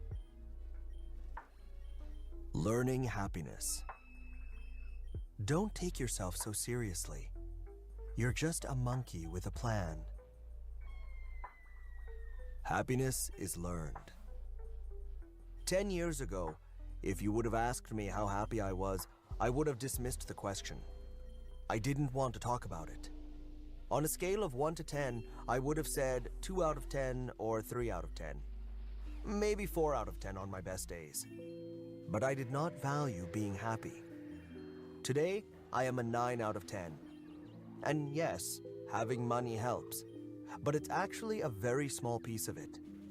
Most of it comes from learning over the years my own happiness is the most important thing to me, and I've cultivated it with a lot of techniques. Maybe happiness is not something you inherit or even choose, but a highly personal skill that can be learned, like fitness or nutrition. Happiness is a very evolving thing, I think, like all the great questions. When you're a little kid, you go to your mom and ask, "What happens when we die? Is there a Santa Claus? Is there a God? Should I be happy? Who should I marry?"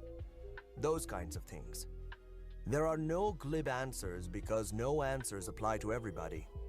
These kinds of questions ultimately do have answers, but they have personal answers. The answer that works for me is going to be nonsense to you, and vice versa. Whatever happiness means to me, it means something different to you. I think it's very important to explore what these definitions are. For some people I know, it's a flow state. For some people, it's satisfaction. For some people, it's a feeling of contentment. My definition keeps evolving.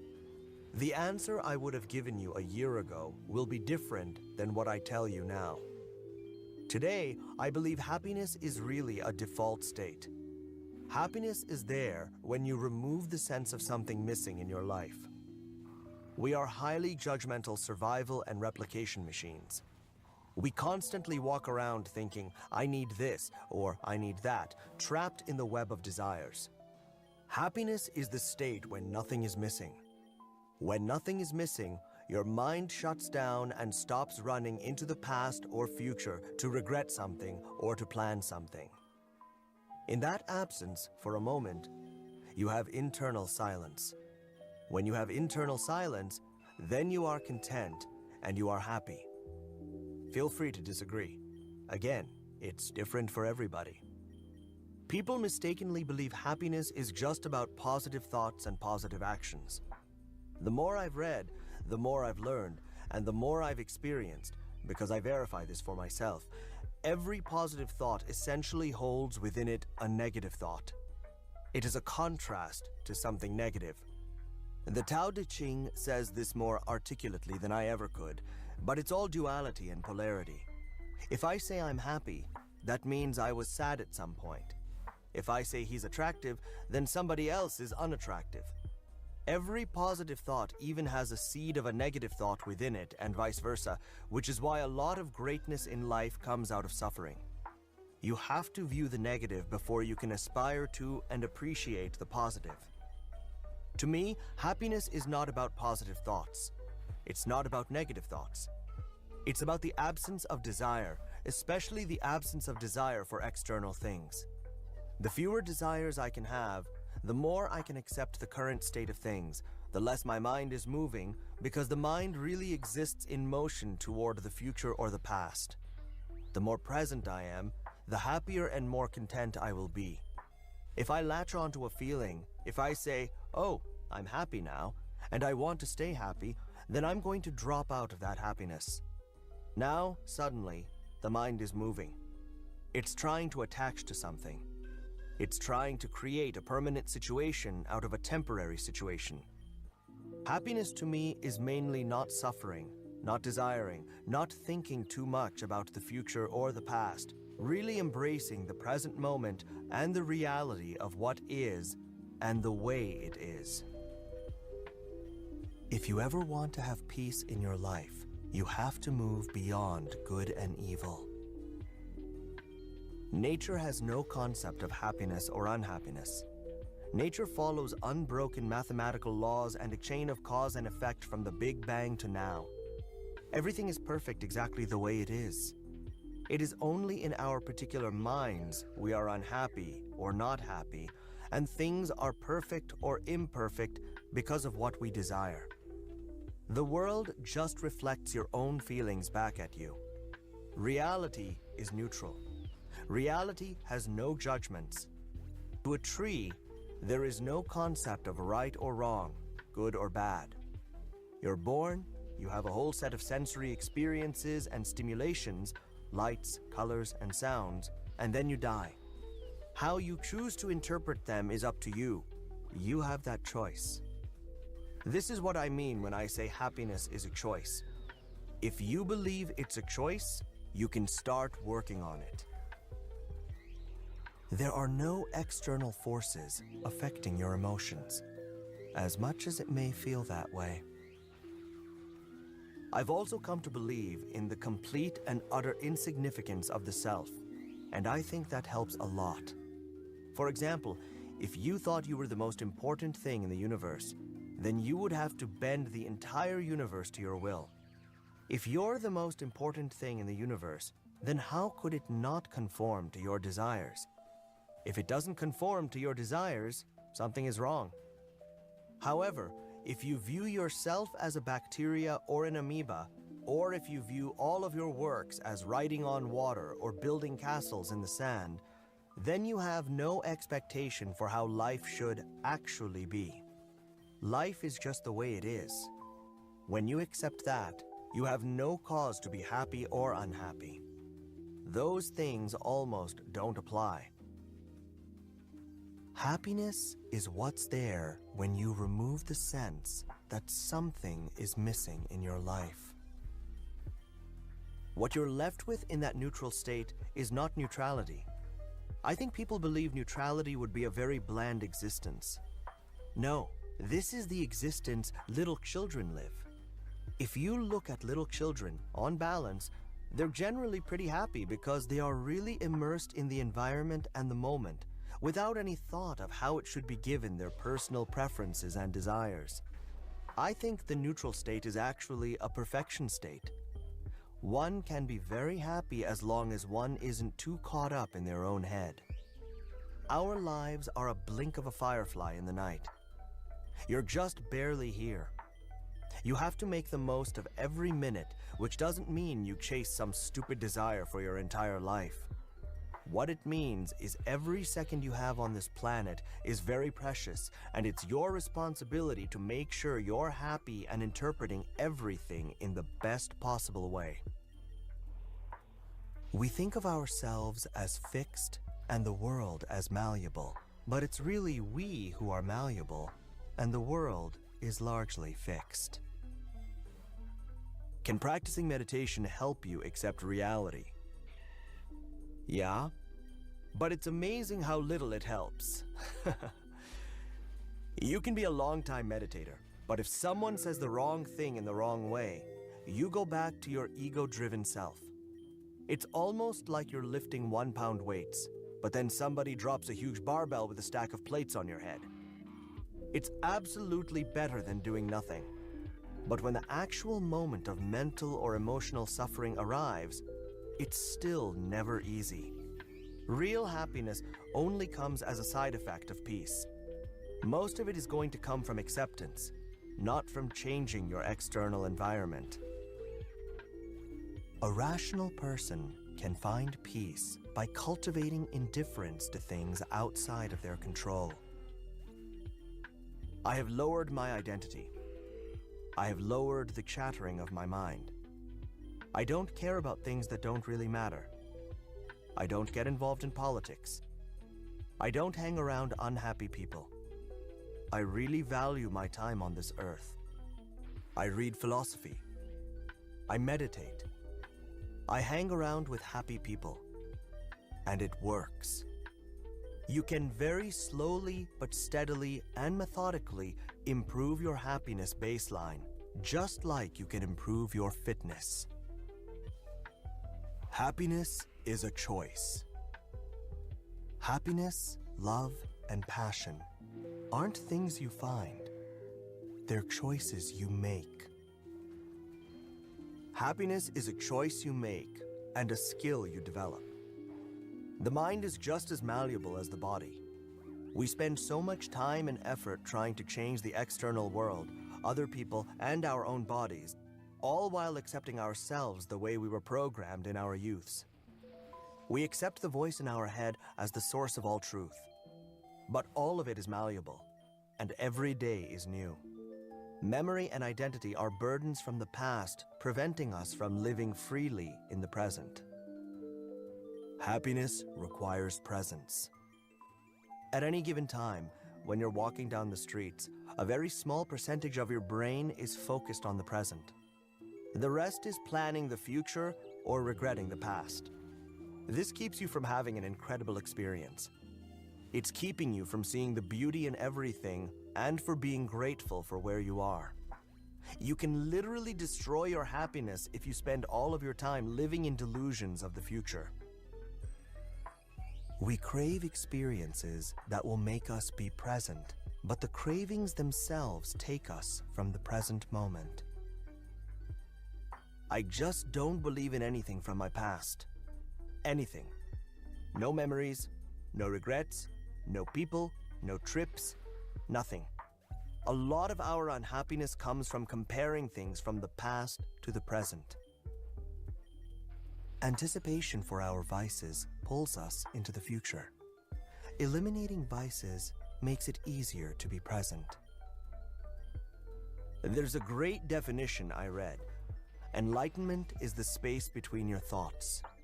It means enlightenment isn't something you achieve after 30 years sitting on a mountaintop.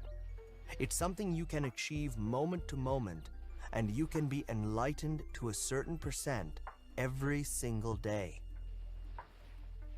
What if this life is the paradise we were promised, and we're just squandering it? Happiness requires peace. Are happiness and purpose interconnected? Happiness is such an overloaded word, I'm not even sure what it means. For me these days, happiness is more about peace than it is about joy. I don't think peace and purpose go together. If it's your internal purpose, the thing you most want to do, then sure, you'll be happy doing it. But an externally inflicted purpose, like society wants me to do X, I am the first son of the first son of this, so I should do Y, or I have this debt or burden I took on, I don't think it will make you happy. I think a lot of us have this low-level pervasive feeling of anxiety. If you pay attention to your mind, sometimes you're just running around doing your thing and you're not feeling great, and you notice your mind is chattering and chattering about something. Maybe you can't sit still. There's this nexting thing where you're sitting in one spot thinking about where you should be next. It's always the next thing. then the next thing after that, then the next thing after that, creating this pervasive anxiety. It's most obvious if you ever just sit down and try and do nothing. Nothing. I mean nothing. I mean not read a book. I mean not listen to music. I mean literally just sit down and do nothing. You can't do it because there's anxiety always trying to make you get up and go, get up and go, get up and go. I think it's important just being aware the anxiety is making you unhappy. The anxiety is just a series of running thoughts. How I combat anxiety: I don't try and fight it. I just notice I'm anxious because of all these thoughts. I try to figure out, would I rather be having this thought right now, or would I rather have my peace? Because as long as I have my thoughts, I can't have my peace. You'll notice when I say happiness, I mean peace. When a lot of people say happiness, they mean joy or bliss, but I'll take peace. A happy person isn't someone who's happy all the time. It's someone who effortlessly interprets events in such a way that they don't lose their innate peace. Desire is a contract that you make with yourself to be unhappy until you get what you want. Every desire is a chosen unhappiness. I think the most common mistake for humanity is believing you're going to be made happy because of some external circumstance. I know that's not original. That's not new. It's fundamental Buddhist wisdom. I'm not taking credit for it. I think I really just recognize it on a fundamental level, including in myself. We bought a new car. Now I'm waiting for the new car to arrive. Of course, every night, I'm on the forums reading about the car. Why? It's a silly object. It's a silly car. It's not going to change my life much or at all. I know the instant the car arrives, I won't care about it anymore. The thing is, I'm addicted to the desiring. I'm addicted to the idea of this external thing bringing me some kind of happiness and joy, and this is completely delusional. Looking outside yourself for anything is the fundamental delusion. Not to say you shouldn't do things on the outside. You absolutely should. You're a living creature. There are things you do. You locally reverse entropy. That's why you're here. You're meant to do something. You're not just meant to lie there in the sand and meditate all day long. You should self-actualize. You should do what you are meant to do. The idea you're going to change something in the outside world, and that is going to bring you the peace, everlasting joy, and happiness you deserve, is a fundamental delusion we all suffer from, including me. The mistake over and over and over is to say, oh, I'll be happy when I get that thing, whatever it is. That is the fundamental mistake we all make, 24/7, all day long. The fundamental delusion. There is something out there that will make me happy and fulfilled forever. Desire is a contract you make with yourself to be unhappy until you get what you want. I don't think most of us realize that's what it is. I think we go about desiring things all day long and then wonder why we're unhappy. I like to stay aware of it, because then I can choose my desires very carefully. I try not to have more than one big desire in my life at any given time, and I also recognize it as the axis of my suffering. I realize the area where I've chosen to be unhappy. Desire is a contract you make with yourself to be unhappy until you get what you want.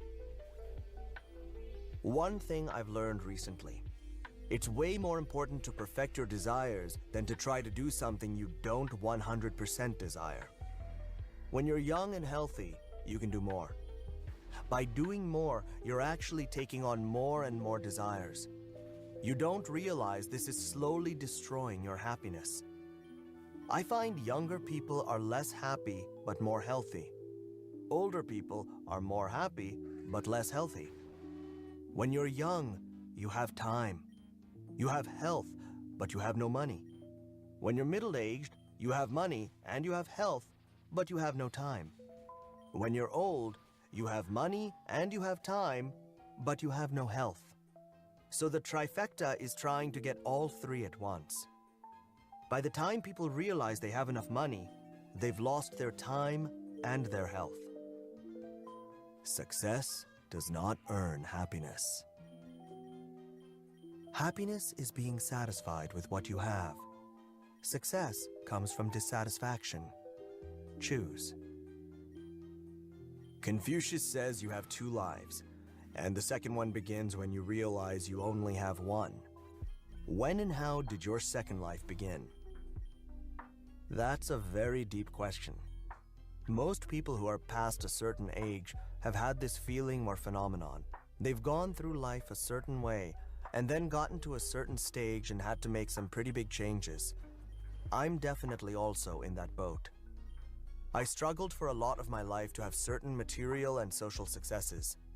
When I achieved those material and social successes, or at least was beyond a point where they didn't matter as much, I realized the people around me who had achieved similar successes and were on their way to achieving more didn't seem all that happy. In my case, there was definitely hedonic adaptation. I'd very quickly get used to anything. This led me to the conclusion, which seems trite, that happiness is internal. That conclusion set me on a path of working more on my internal self and realizing all real success is internal and has very little to do with external circumstances. One has to do the external thing anyway. We're biologically hardwired. It's glib to say, you can just turn it off. Your own life experience will bring you back to the internal path. The problem with getting good at a game, especially one with big rewards, is you continue playing it long after you should have outgrown it. Survival and replication drive put us on the work treadmill. Hedonic adaptation keeps us there. The trick is knowing when to jump off and play instead. Who do you think of as successful? Most people think of someone as successful when they win a game, whatever game they play themselves. If you're an athlete, you're going to think of a top athlete. If you're in business, you might think Elon Musk.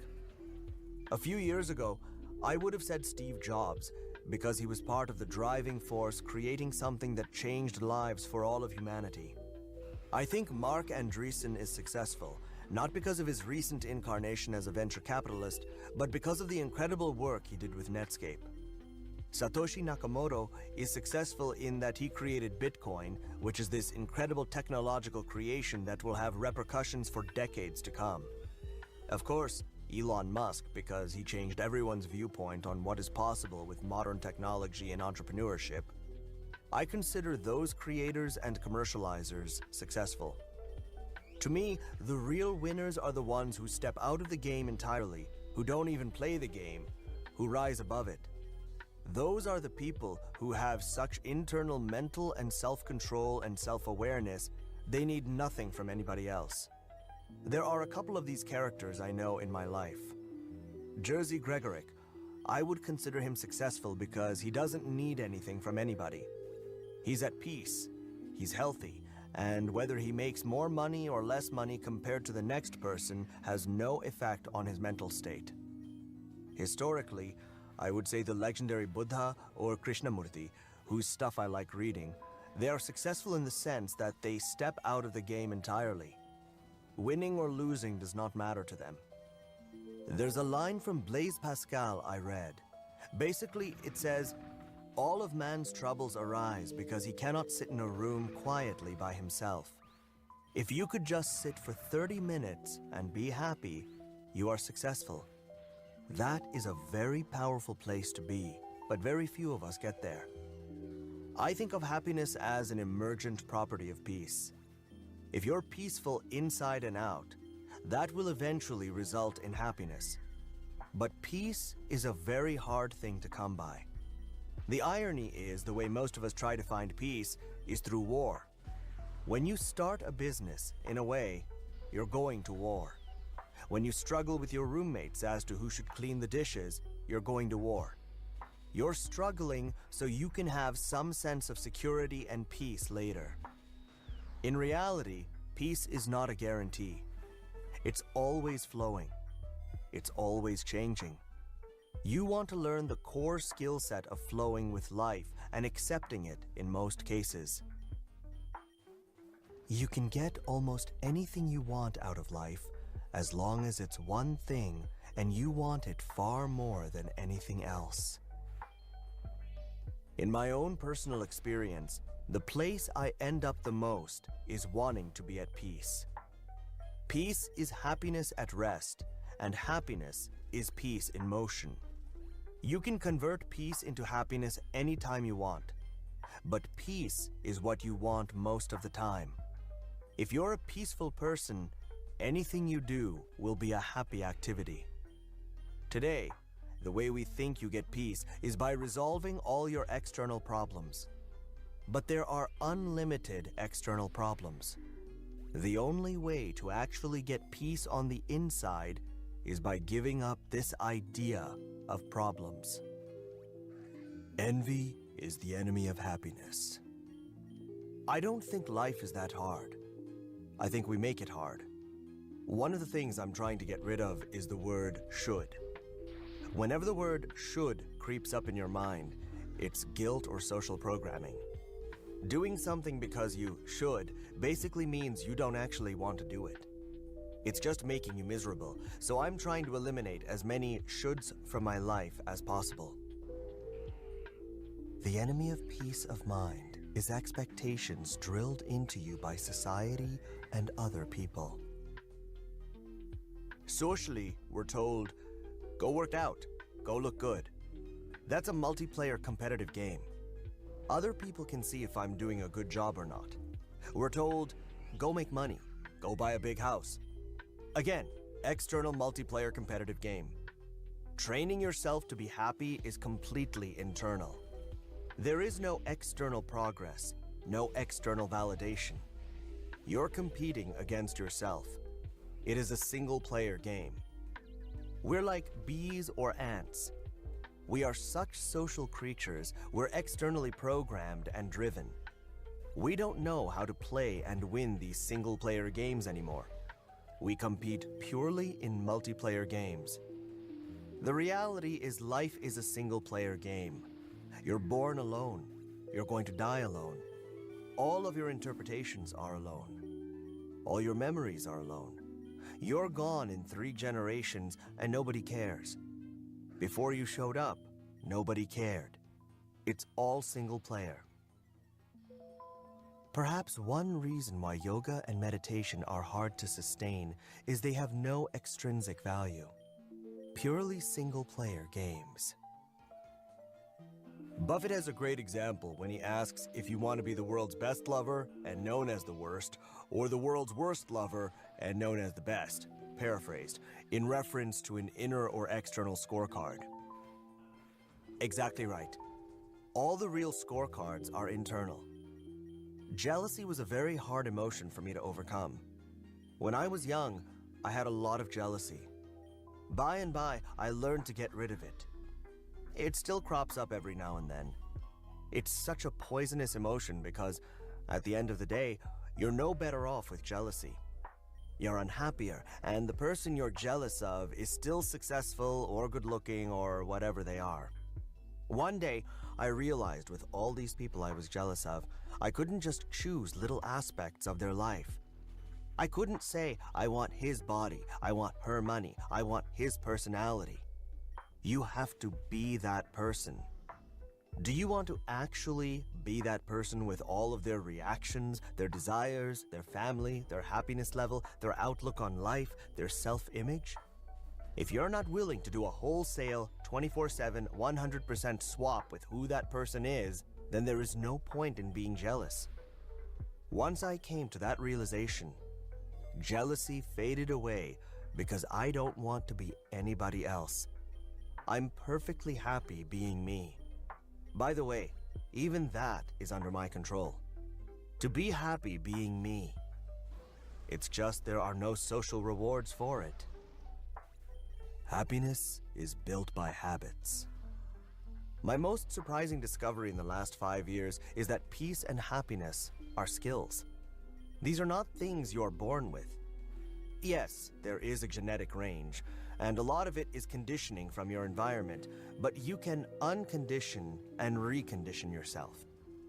You can increase your happiness over time, and it starts with believing you can do it. It's a skill.